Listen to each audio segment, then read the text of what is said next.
আমাদের দৈনন্দিন জীবনে আয়না কিন্তু একটা গুরুত্বপূর্ণ ভূমিকা পালন করে। আজকে আমি আয়নার গল্পই বলবো। প্রায় ৮,০০০ বছর আগে আয়নার আবিষ্কার শুরু হয়।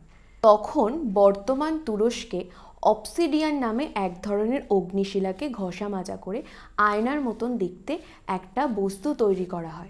পরবর্তী সময়ে মিশরীয় ও মেসোপটেমিয়ার সভ্যতার অধিবাসীরা খ্রিস্টপূর্ব ৪,০০০ থেকে ৩,০০০-এর মধ্যে এই সময়টায় তারা তামার তৈরি এক ধরনের আয়না ব্যবহার করত। এবার বলবো যে কাঁচের আয়না কবে তৈরি করা হয়েছিল।